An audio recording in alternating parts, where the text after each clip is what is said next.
Tornado আগুনের উৎপত্তি হয়েছে বিশ্বের সবচেয়ে ক্ষমতাধর দেশ যুক্তরাষ্ট্রে। বিধ্বংসী এক আগুনে পড়েছে লস অ্যাঞ্জেলেস। ছায়ের নিচে চাপা পড়েছে জাঁকজমকপূর্ণ এই শহরটি। যুক্তরাষ্ট্রের অন্যতম বিলাসবহুল এই শহরের এমন পরিণতি এখন অন্য শহরের জন্য হুমকিস্বরূপ। কিন্তু কিছুদিন আগেও যে শহর ছিল প্রপাচারের সর্বোচ্চ সীমায়, মাত্র কয়েকদিনের ব্যবধানে তা আজ নরকে পরিণত হয়েছে। অর্থ, চাকচিক্য ও বিলাসী জীবন যে কয়েক মুহূর্তের ব্যবধানে ধুলো মিশে যেতে পারে তা প্রমাণ করেছে লস অ্যাঞ্জেলেসের দাবানল। চোখ ধাঁধানো এই শহরে বাস করা মানুষেরা হয়তো কখনো চিন্তাও করতে পারেনি আকস্মিক এই দুর্যোগের কথা। কোটি কোটি ডলার ব্যয় করে নিরাপত্তার সুরক্ষায় কোটিপতিরা গড়ে তুলেছিলেন নিজেদের ভিলা, যেখানে থাকতো বিলাসবহুল জীবনের সব উপকরণ।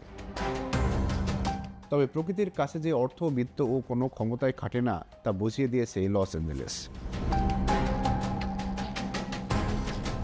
কোনো আভাস ছাড়াই আকস্মিক এক আগুনে ওলটপালট করে দিয়েছে লস অ্যাঞ্জেলেসের দৃশ্যপট। লস অ্যাঞ্জেলেসের আগুন কাঁপিয়ে দিয়েছে পুরো যুক্তরাষ্ট্রকে।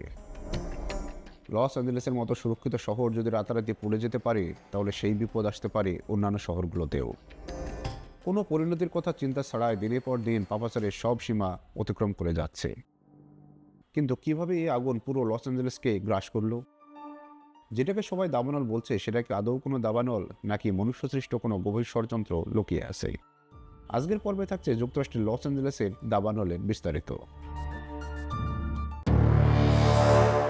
7 জানুয়ারি 2025 সকালবেলা আমেরিকার সান্তা মনিকা পাহাড়ের ঢালে থাকা জঙ্গলে ছোটখাটো একটা আগুন লাগে। কিন্তু সেই ছোট্ট আগুন থেকে আজ 13 দিনের মাথায় পুরো লস অ্যাঞ্জেলেস শহর পুড়ে ছাই হয়ে গিয়েছে। যেন প্রকৃতি ও মানুষের মাঝে এক ভয়াবহ যুদ্ধ শুরু হয়ে গিয়েছে, যে যুদ্ধ পৃথিবীর সবচেয়ে শক্তিশালী দেশটাকেও নাজেহাল করে দিয়েছে। আর সবচেয়ে বড় প্রশ্ন যেটা, ক্যালিফোর্নিয়ায় এর আগেও দাবানল হয়েছে, তাহলে এইবারের দাবানল কেন এত ভয়াবহ রূপ নিল? আপনি যদি এই ম্যাপটা ঠিকমতো লক্ষ্য করেন, তাহলে দেখতে পাবেন যে স্থানগুলোতে দাবানল হচ্ছে তাদের নিজেদের মধ্যে কোনো সম্পর্ক নেই এবং এক এলাকা অন্য এলাকা হতে কয়েক কিলোমিটার দূরে অবস্থিত। তাহলে এক জায়গার আগুন অন্য জায়গায় কিভাবে এত দ্রুত ছড়িয়ে পড়ছে, তাও আবার একই সাথে?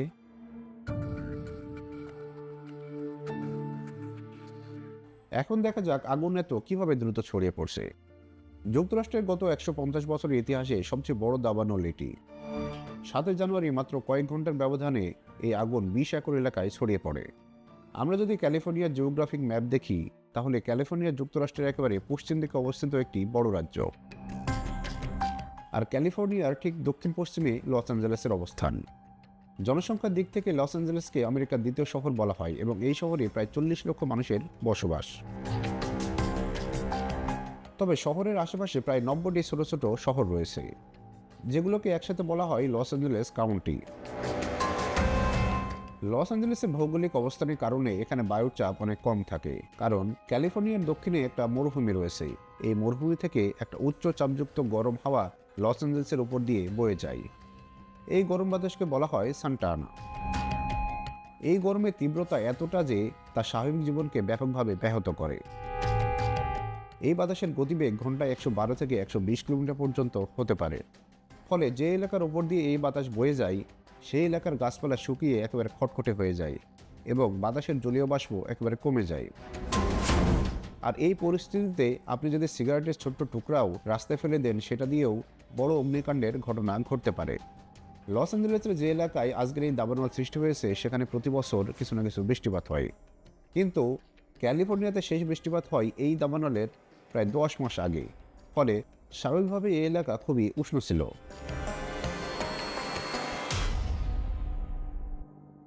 একে তো প্রচণ্ড খরা, অন্যদিকে সান্টা আনা বাতাস, এ দুইয়ে মিলে আজকের এই দাবানলের সৃষ্টি। প্রতি ঘন্টায় 112 থেকে 120 কিলোমিটার বেগে ছুটে চলা সান্টা আনা বাতাস দাবানলের আগুনকে এক এলাকা থেকে অন্য এলাকায় নিয়ে যায়। বিধ্বংসী এই দাবানলের কারণে লস অ্যাঞ্জেলেস আজ গাজার বিধ্বস্ত এলাকার মতো হয়ে গিয়েছে। যুক্তরাষ্ট্রে পাপের শহর লাস ভেগাসের পরিণতি নিয়ে এখনই শুরু হয়েছে শঙ্কা। লস অ্যাঞ্জেলেসের মতো বিধ্বংসী অবস্থা হতে পারে লাস ভেগাসেও। এমন আতঙ্ক ঘিরে ধরেছে শহরটিকে। ক্যাসিনোতে জুয়াসহ অন্য অপকর্মের জন্য কুখ্যাত লাস ভেগাস শহর। জাঁকজমক আর বিলাসিতায় লস অ্যাঞ্জেলেসের সাথে পাল্লা দেয় অন্যান্য বিলাসী শহরগুলোও। বাধাহীন জীবন আর আভিজাত্যের লাস ভেগাস যুক্তরাষ্ট্রের ধনীদের কাছে ছিল আকর্ষণের কেন্দ্রবিন্দু। প্রযুক্তির সর্বোচ্চ ব্যবহার করেও এই আগুনকে কোনোভাবে নিয়ন্ত্রণ করতে পারছে না। এ থেকে আমাদের শিক্ষা নেওয়ার আছে। যে রাষ্ট্র পৃথিবীর সর্বোচ্চ ক্ষমতার চূড়ায়, অথচ তারাই প্রকৃতির ধ্বংসলীলার কাছে অসহায়। ভিডিওটি ভালো লাগলে আমাদের সাপোর্ট করতে ভুলবেন না। এরকম তথ্যবহুল সুন্দর সুন্দর ভিডিও পেতে সাবস্ক্রাইব করে আমাদের পাশে থাকার জন্য অনুরোধ রইল। ধন্যবাদ।